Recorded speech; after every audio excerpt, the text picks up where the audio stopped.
తమిళనాడులో పాగా వేసేందుకు సరికొత్త వ్యూహాలు రచిస్తోంది బీజేపీ. త్రిశూల వ్యూహంతో కాషాయ జెండా ఎగరేసేలా ప్లాన్ చేస్తోంది. ఇందుకోసం తమ తూర్పు ముక్కగా పీఎం నరేంద్ర మోదీ సనాతన బాబుగా పిలిచే AP deputy CM Pawan Kalyan ను ప్రయోగించబోతోంది. యూపీ ముఖ్యమంత్రి యోగి ఆదిత్యనాథ్ తో కలిసి పవన్ ను తమిళనాట తిప్పబోతోంది. ఇక ఈ నెల 22న మధురైలో జరగనున్న అతిపెద్ద ఆధ్యాత్మిక సమావేశానికి UP CM Yogi Adityanath, AP deputy CM Pawan Kalyan హాజరు కానున్నారు. హిందువుల ఆధ్వర్యంలో మురుగన్ భక్తుల మహా సమ్మేళనం జరగనుంది. ప్రపంచవ్యాప్తంగా ఉన్న మురుగన్ భక్తులు ఈ సమావేశానికి రానున్నారు. తమిళనాడులో మురుగన్ భక్తులు ఎక్కువ, అందుకే మురుగన్ భక్తుల సమ్మేళనంలో AP deputy CM Pawan Kalyan, UP CM Yogi Adityanath ఒకే వేదికను పంచుకోబోతున్నారు. యోగి పవన్ సమ్మేళనం తర్వాత తమిళనాడులో బీజేపీ మరింత దూకుడు పెంచనుందా లేదా ఈ విషయంపై జీ ఎడిటర్ భరత్ అనాలిసిస్ చేద్దాం. Yes Bharat, good evening. మొత్తానికి సౌత్ లో పాగా వేయడానికి ఇది ఫస్ట్ స్టెప్ అనుకోవచ్చా? ముఖ్యంగా తమిళనాడు చాలా పెద్ద స్టేట్. అంటే తమిళనాడు బీజేపీకి ఒక అందని ద్రాక్ష. ఎస్, అంటే ఇంతకుముందు అన్నా డిఎంకేతో పొత్తులు పెట్టుకుని 1-2 పార్లమెంట్ సీట్లు గెలిచింది తప్ప ఇప్పుడు కర్ణాటకలో లాగా, తెలంగాణలాగా, ఆంధ్రప్రదేశ్లో కూడా ఈసారి 3 పార్లమెంట్ సీట్లు వచ్చాయి. అట్లా ఎప్పుడు కూడా లేదు. కారణం ఏంటంటే నార్త్ లో పనిచేసిన హిందుత్వ నినాదం తమిళనాడుకు వచ్చేసరికి పనిచేయట్లేదు. సో ఈసారి తమిళనాడును ఖచ్చితంగా టార్గెట్ చేయాల్సిందే. బీజేపీకి వేరే ఆల్టర్నేటివ్ లేదు. 240 సీట్లు మాత్రమే మొన్న వచ్చాయి. 39 పార్లమెంట్ సీట్లు అక్కడ ఉన్నాయి. ఓకే, సో ఎట్లా దాని గురించి మొన్న అన్నామలైని ప్రయోగించారు, అది వర్కౌట్ కాలేదు. ఇప్పుడు అన్నా డిఎంకేతో పొత్తుండబోతుంది. ఈసారి ఎట్టి పరిస్థితుల్లో డిఎంకేను గద్దెదించాలి. రెండవది, తమిళనాడులో కూడా హిందుత్వం ఎందుకు రాదు, హిందుత్వ ఫీలింగ్ ఎందుకు తీసుకురాకూడదు. ఇక్కడ తమిళనాడులో ఉన్నన్ని టెంపుల్స్ ఎక్కడ లేవు దేశంలో. మీకు రామేశ్వరం, కంచి, ఇవన్నీ చూడండి, మధుర మీనాక్షి, ఇవన్నీ ఎక్కడ తమిళనాడే. అరుణాచలం మన తెలంగాణ, ఆంధ్రప్రదేశ్ నుంచి వెళ్తున్నారు. అయినా సరే ఎందుకు హిందుత్వకు సంబంధించిన ఫీలింగ్ అక్కడ రావట్లేదు. భక్తులేమో చాలా మంది ఉన్నారు, కానీ ద్రవిడ పార్టీల ఆధిపత్యం. సో అందుకని భారతీయ జనతా పార్టీ ఆలోచించింది ఏంటంటే, ఖచ్చితంగా ఇక్కడ తీసుకురావాలంటే ఎవరో నార్త్ ఇండియా నుంచి వచ్చి ఇక్కడ హిందూ ఫీలింగ్ చెప్తే కాదు, సౌత్ ఇండియా వ్యక్తి, తమిళ్ మాట్లాడే వ్యక్తి హిందుత్వ గురించి, సనాతన ధర్మం గురించి చెప్తే అది వర్కౌట్ అవుతుంది. అది అని ఆర్ఎస్ఎస్ కానీ బీజేపీ కానీ భావిస్తున్నాయి. సో తమిళ్లో అంత మాట్లాడే పాపులర్ ఫిగర్ ఎవరు అని ఆలోచిస్తే గనక పవన్ కళ్యాణ్ బీజేపీ మైండ్లోకి వచ్చాడు. పవన్ కళ్యాణ్ తమిళ్ అనర్గళంగా మాట్లాడగలడు. ఎట్లా? ఆయన పుట్టింది ఆంధ్రప్రదేశ్ అయినా చదువుకుంది లేకపోతే ఉంది అంత కూడా, ఎందుకంటే చిరంజీవి మద్రాసులో సినిమాలు చేస్తున్నప్పుడు చిరంజీవి దగ్గర పెరిగారు. సో ఆయన చిరంజీవి కానీ, అల్లు అర్జున్ కానీ, రామ్ చరణ్ కానీ వీళ్ళంతా కూడా మద్రాసులో, పవన్ కళ్యాణ్ కానీ, అల్లు అర్జున్ కానీ వీళ్ళంతా మద్రాసులో ఆ సమయంలో ఉన్నారు. ఫిల్మ్ ఇండస్ట్రీ ఆ సమయంలో మద్రాసులో ఉంది. సో తమిళ్ చాలా చదవగలడు, అనర్గళంగా మాట్లాడగలడు. మొన్న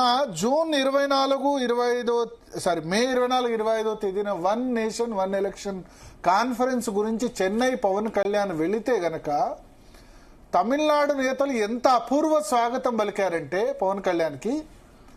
ముఖ్యంగా తమిళసై సౌందరరాజన్, మన తెలంగాణ గవర్నర్, ఎయిర్పోర్ట్కి వచ్చి పవన్ కళ్యాణ్ స్వాగతం చేశారు.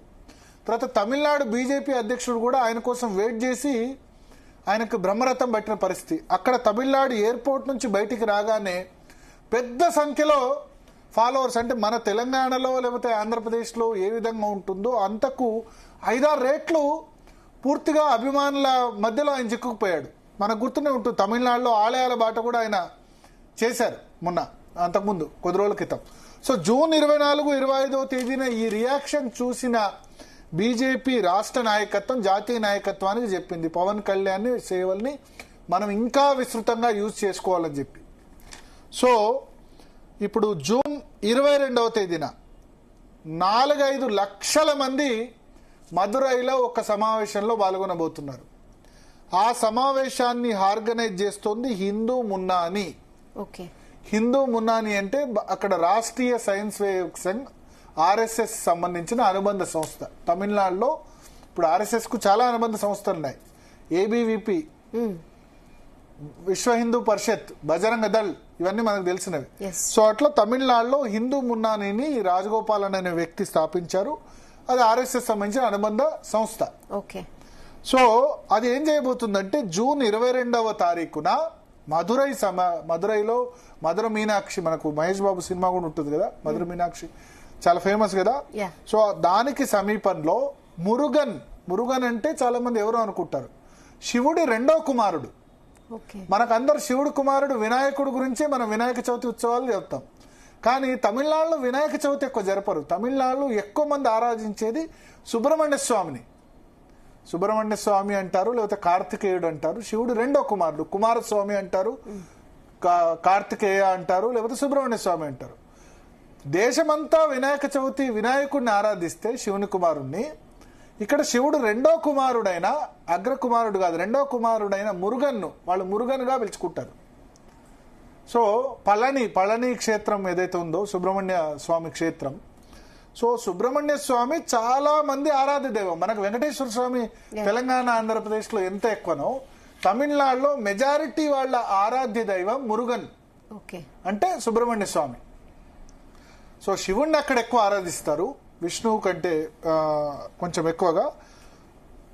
శివుడికి సంబంధించిన రెండవ కుమారుడిని ఎక్కువ ఆరాధిస్తారు. సో ఈ ప్రపంచవ్యాప్తంగా ఉన్న మురుగన్ భక్తుల సమ్మేళనాన్ని మదురైలో ఆర్గనైజ్ చేస్తున్నారు. ప్రపంచవ్యాప్తంగా ఉన్న తమిళులు ఏవైతే ఉన్నారో మురుగన్ భక్తుల సమ్మేళనం జూన్ 22వ తేదీన జరగబోతుంది. ఈ జూన్ 22వ తేదీన జరగబోతున్న సమ్మేళనానికి ముఖ్య అతిథులు ఎవరంటే యోగి ఆదిత్యనాథ్, ఉత్తరప్రదేశ్ సీఎం, రెండవది పవన్ కళ్యాణ్. అంటే సనాతన ధర్మానికి ఉత్తరాదిలో బ్రాండ్ అంబాసిడర్ యోగి ఆదిత్యనాథ్ అయితే దక్షిణాదిలో brand ambassador Pawan Kalyan. So వీళ్ళిద్దరూ ఒకే స్టేజ్ పంచుకోబోతున్నారు, ఒకే స్టేజ్ మీద వీళ్ళు ఉండబోతున్నారు. ఇది అమిత్ షా, తర్వాత రాష్ట్రీయ స్వయం సేవక్ సంఘ్, బీజేపీ కలిసి ఈ వ్యూహాన్ని, త్రిశూల వ్యూహాన్ని అమలు చేస్తున్నాయి. అన్నాడీఎంకేతో పొత్తుంటుంది.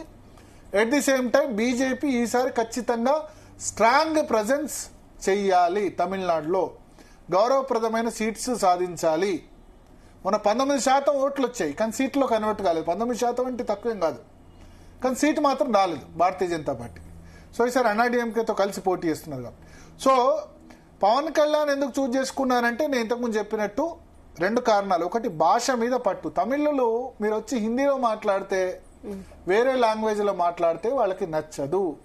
పవన్ కళ్యాణ్ మొన్న వన్ నేషన్ వన్ ఎలక్షన్ పెడితే తమిళనాడును వదిలి నేను వెళ్ళిపోయాను కానీ తమిళనాడు నన్ను వదలట్లేదు అని ఆయన చెప్పారు తమిళంలో.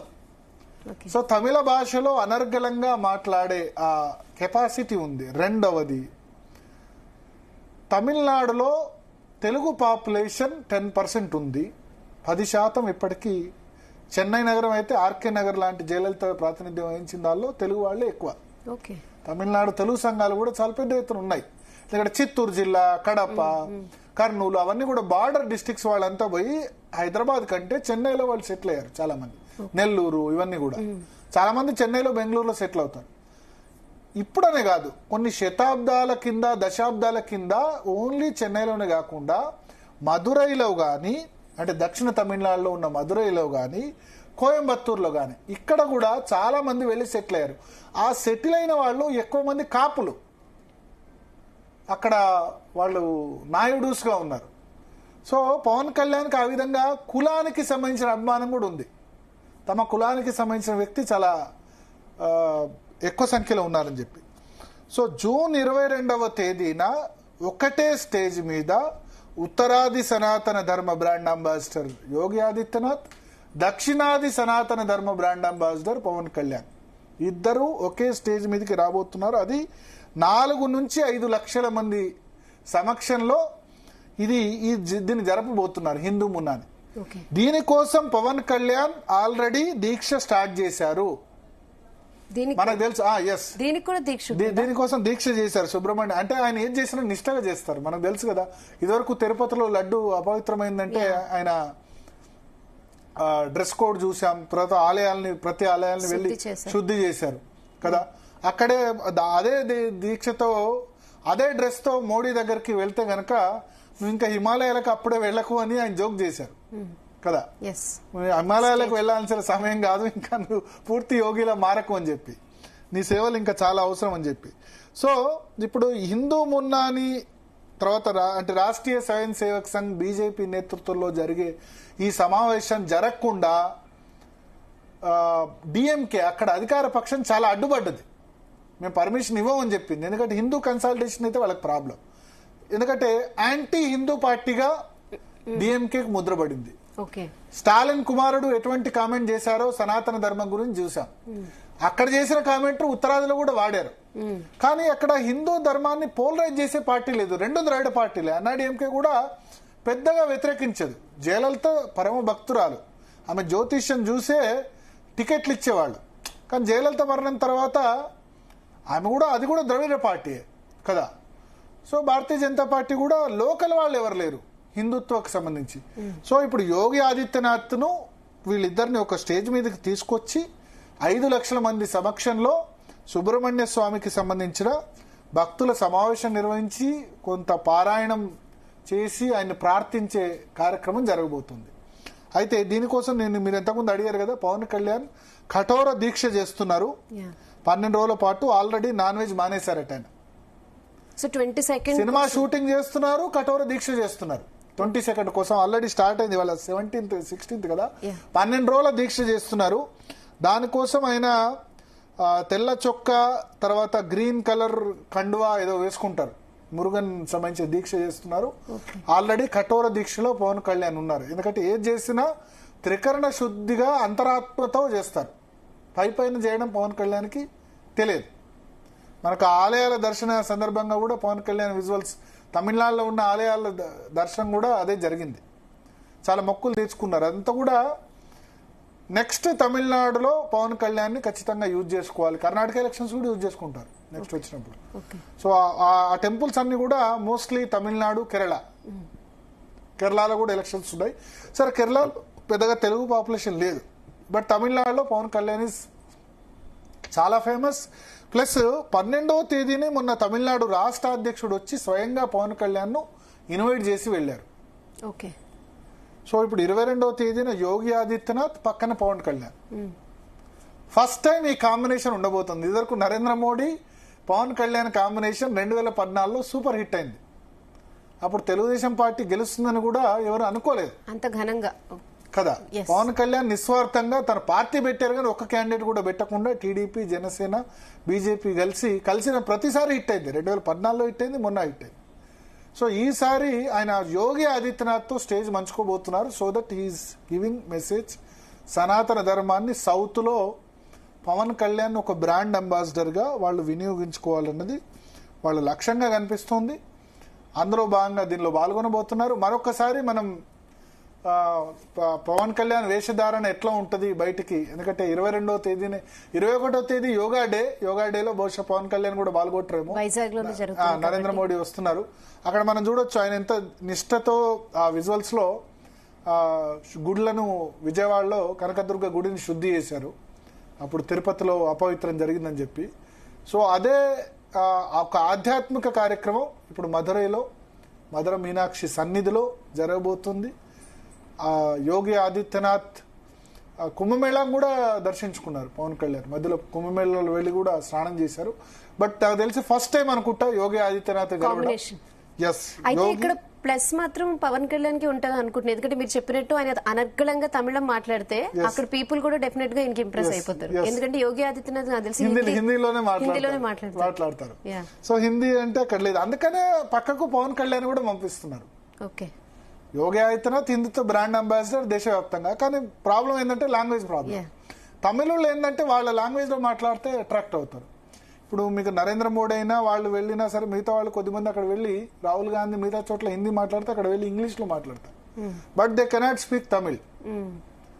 బట్ పవన్ కళ్యాణ్ కి అడ్వాంటేజ్ ఉంది. పవన్ కళ్యాణ్ కాదు, చిరంజీవి ఫ్యామిలీలో ఉన్న వాళ్ళందరూ కూడా తమిళ్ అక్కడ ఆ సమయంలో మద్రాసులో ఉండడం వల్ల, ఈవెన్ అల్లు అర్జున్ ఆల్సో తమిళ్ చాలా బాగా మాట్లాడగలరు. సో వాళ్ళు అక్కడనే పుట్టి పెరిగారు కాబట్టి ఆ అడ్వాంటేజ్ ఉంది. ఆ విధంగా వినియోగించుకోబోతున్నారు. సో పవన్ కళ్యాణ్ తమిళనాడు ఎన్నికలకు ఒక తురుపు ముక్కగా బీజేపీ వాడుకోబోతోంది ఈ మొత్తం. ఎందుకంటే నెక్స్ట్ మార్చ్లోనే ఎలక్షన్స్ ఉన్నాయి. ఇప్పుడు ఈ జూన్ కదా, ఇంకొక 7-8 నెలలు ఎలక్షన్స్ ఉన్నాయి. ఆల్రెడీ ఆయన 2 సార్లు తమిళనాడు చుట్టొచ్చారు. ప్లస్ తమిళనాడు పాలిటిక్స్ గురించి కామెంట్ చేస్తున్నారు. మీరు చూడండి రెగ్యులర్గా సనాతన ధర్మం గురించి. మొన్న జనసేన బహిరంగ సభలో స్టాలిన్ కొడుకుని తూర్పారబట్టారు. నువ్వు ఎంత పెద్దవాడి, నువ్వు అసలు సనాతన ధర్మం గురించి కామెంట్ చేసే గొప్పవాడివా నువ్వు అంటూ ఆయన ఉదయనిధి స్టాలిన్ను ఆడుకున్నారు. తర్వాత తమిళనాడుకు సంబంధించిన విషయాల్లో ట్వీట్స్ కూడా పెడుతున్నారు. తమిళనాడుకు సంబంధించిన గొప్ప కవి తిరువల్లక్కర్ అంటారు, ఆయన గురించి సంబంధించి కానీ మిగతా వాటి గురించి కానీ ట్వీట్స్ పెడుతున్నారు. సో నాకు తెలిసి నెక్స్ట్ 7 నెలలు కూడా పూర్తిగా కాన్సన్ట్రేషన్ అంతా కూడా అక్కడ ఉండబోతుంది తమిళనాడుకు సంబంధించి. సో యోగితో కూడా ఇప్పుడు ఒక కాంబినేషన్ గా వాడుతున్నారు. చాలా ఎక్స్పెక్టేషన్స్ ఉన్నాయి దీని మీద. అండ్ దీనికి డిఎంకే ప్రభుత్వం మేము అసలు దీనికి పర్మిషన్ ఇవ్వమని చెప్పింది. ఇవ్వకుంటే వీళ్ళు హైకోర్టు పోయి తెచ్చుకున్నారు. అంటే భయపడుతుంది అక్కడ డిఎంకే ప్రభుత్వం కూడా. ఏం కారణాలు చెప్పిందంటే తొక్కిసలాట జరగవచ్చు, మొన్న ఐపీఎల్ మ్యాచ్ లాగా లేకపోతే వేరే వాటిలాగా అని చెప్తే వీళ్ళు కోర్టుకు పోయి ఈ సంస్థ హిందూ మున్నా అనే సంస్థ అక్కడ పర్మిషన్ తెచ్చుకుంది. కోర్టు ఏకంగా 52 కండిషన్స్ పెట్టింది దీనికి పర్మిషన్ ఇచ్చేందుకు. 52 కండిషన్స్తో అనుమతి జారీ చేసింది. సో 21 యోగా డే అయితే నెక్స్ట్ డేనే పవన్ కళ్యాణ్ ఇక్కడ 22వ తేదీ తమిళనాడు ఎన్నికల క్యాంపెయిన్ ను ఇండైరెక్ట్ గా ఎన్నికల ఎజెండాను ఒకటి సెట్ చేయబోతున్నారు. ఎందుకు హిందుత్వ తమిళనాడులో పనిచేయదు? మనకంటే ఎక్కువ భక్తి ఉంది. నీకు తిరుమలకు వచ్చే వాళ్ళు 30% 40% తమిళనాడు భక్తులు ఉంటారు. కంచి, రామేశ్వరం ఇవన్నీ పుణ్యక్షేత్రాలు, అరుణాచలం ఇవన్నీ కూడా ఉన్నాయి అక్కడ. ఆ మ్యూజిక్ అన్నా అన్ని అభిమానం ఉన్నాయి. మళ్ళీ ద్రవిడ పార్టీలు కూడా ఉన్నాయి. నాస్తికవాదం పుట్టినా సరే ఇప్పటికీ అస్తికవాదం భక్తులకు సంబంధించి చూస్తే మీకు తమిళనాడు వాళ్ళు ఎప్పుడూ బొట్టు పెట్టుకుంటారు. ఇంకా మన తెలుగు వాళ్ళు ఎక్కువ బొట్టు పెట్టుకోరు, కానీ తమిళ వాళ్ళు మీకు ఎప్పుడు చూసినా చూడండి ఉంది. కానీ ఓటింగ్ వచ్చేసరికి రిఫ్లెక్ట్ కావట్లేదు. దానికి ఇంతవరకు కరెక్ట్ ఎఫర్ట్ పెట్టలేదని భారతీయ జనతా పార్టీ అభిప్రాయం. అంటే మా హిందుత్వ నేత ఎవరు కరెక్ట్గా దొరకలేదు అక్కడ అని. సో సరే, తమిళనాడు సంగతి సరే. అంటే అన్నామలైని వేరే విధంగా ప్రయోగించి చూశారు కరప్షన్ విషయంలో. సో ఎంత కరప్షన్ మిగతా ఇష్యూస్ ఉన్నా అక్కడ హిందూ కన్సాలిడేషన్ కావాలి. ఆ హిందూ కన్సాలిడేషన్ కు పవన్ కళ్యాణ్ అన్న వ్యక్తి సెట్ అవుతారు అని భావిస్తోంది. అందుకనే ఒక కాంబినేషన్ ప్రయత్నం చూద్దాం. మహారాష్ట్రలో కూడా పవన్ కళ్యాణ్ సేవల్ని వాడుకున్నారు, అట్లాగే తమిళనాడులో కూడా ఇప్పుడు వాడుకోబోతున్నారు. 22వ తేదీ చాలా పెద్ద ఎత్తున మురుగన్ భక్తుల, సుబ్రహ్మణ్య స్వామి భక్తుల వాళ్ళందరి సదస్సు, దానిలో ఆధ్యాత్మిక కార్యక్రమాలు ఉంటాయి. ఇండైరెక్ట్గా పొలిటికల్ మెసేజ్ కూడా.